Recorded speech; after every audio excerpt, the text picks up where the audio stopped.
The early goal, you had to have been happy with the start tonight. Yeah, I was happy with the start, 1-0, but I was also happy with the quality of the goal. I mean, that was a pretty good goal.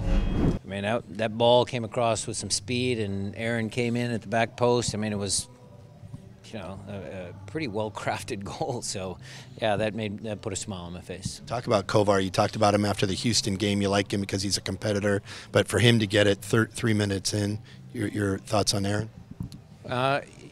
He did well. I mean, yeah, the goal was the highlight reel, right? And some of the other stuff he needs to keep improving, working on. We almost forget that he's still kind of a young guy. I mean, I don't know how many MLS games he has under his belt, but he still needs a little bit of, some of that maturity, the thought process. I felt after he scored, he puffed his chest out, which is great. You don't want confident players, but then he was trying a few flicks and things, and, he's got to make sure that he sticks with the game plan. Stick what got him where he was. So we'll address that. But overall, he was very, very good. His set pieces were very good. Coach, what do you make of the game from Nuhu today, coming up that left side with a lot of speed? Good. Well, we had it designed like that. So we had Aaron staying wide on the right-hand side, almost like a true winger, and then Delem was just, there to support. But I wanted Irvin Parra to pinch in closer because he's more of a center forward than he is a winger. And then that opened up that space for Nuhu. So the game plan was, designed almost for Nuhu and his strengths. Would you say that the execution of that plan is what made the team look more cohesive out there, Timbers? Well, okay, I was happy with the first goal. But then after the first goal, the learning curve for that group of players was at 1-0, we should be dictating tempo. And it was actually the Timbers that, came out and, had us pinned in for extended periods of time in that first half. So we discussed that at halftime, working on their mentality. And I think they came out and, well-deserved penalty, could have been the goal anyway if he played advantage. But I think we played much better in the second half. When we went up 2-1, I think we dictated tempo then.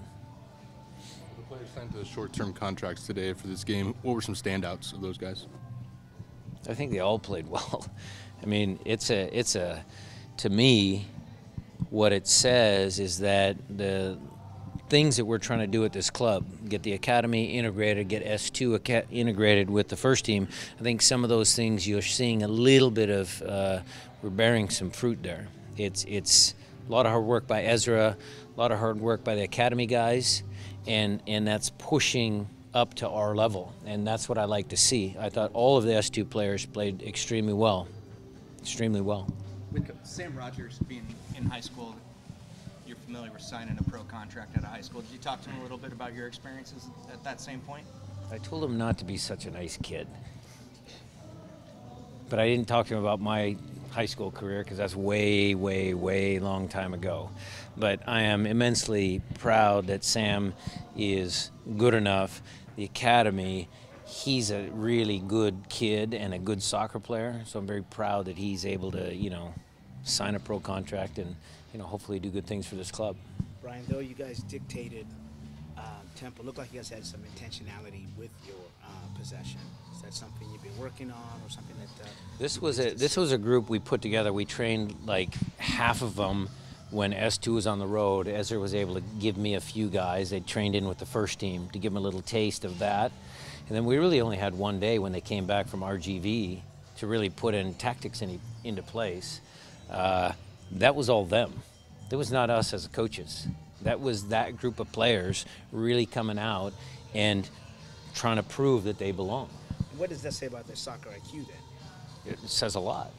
It says a lot. I mean, sure, we have to guide them and give them the tools to be successful and, do all that sort of stuff. But again, this game was testament to the kids that went out there and played. Did you have anything in particular to say to them before the match that you can share with us? Well, I actually put together video clips of the 2014 Timbers match out here and the 2015 Timbers match out here, the red card dilemma. And we talked through some of the key moments in both of those games. And I didn't have to say any more because the highlights were obviously skewed, towards us, but I did show them the red cards and the trouble we got into, and the fact that it could be a physical game. And I think they held their composure well, and I wanted them to see the quality, because if you remember those 2 games, I mean, we had Oba out there, we had Dempsey, we had Marshall, we had a bunch of good players out there, and I wanted them to match the quality that they saw on the film. Would you have any thoughts on Alvaro Fernandez going in and the standing ovation by the fans? I loved it. He deserves it. He deserves it. What's bigger, beating your rival once again or moving on to the 5th round? Well, like we're gonna face the Timbers again here very shortly. They're always good battles. It's always it's a good game. I thought from an entertainment standpoint, I thought the game was good tonight. I enjoyed it as a soccer fan. I thought it was a good game, entertaining. Do you think playing so many guys that have games on games together at S2 was simpler than having a mixed roster, like could have happened where if you had guys that weren't familiar with each other and you didn't get to coach them? Dave, I think it's a good point. I think yes, there is some validity in that. Having 1 or 2 guys that are a little more senior and veteran group help sometime in the leadership. Like after we scored that first goal and Portland got on top of us, maybe if we had 1 more veteran guy on the field, could have settled us down. But I think you're right. I think your point's well taken. I think they were pretty cohesive out there. Coach, going back to Sam Rogers, what did you make of his performance back there? 18-year-old kid on a pretty big stage in front of 4,000 people in the Open Cup. It was good. It was good. He just needs to, work on his strength and his positioning and some of the nuances of his position. I mean, the Portland forwards are pretty darn good.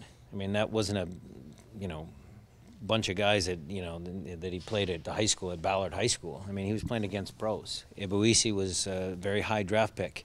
So Williams was a good player. They're both strong, physical, fast guys, so he held his own.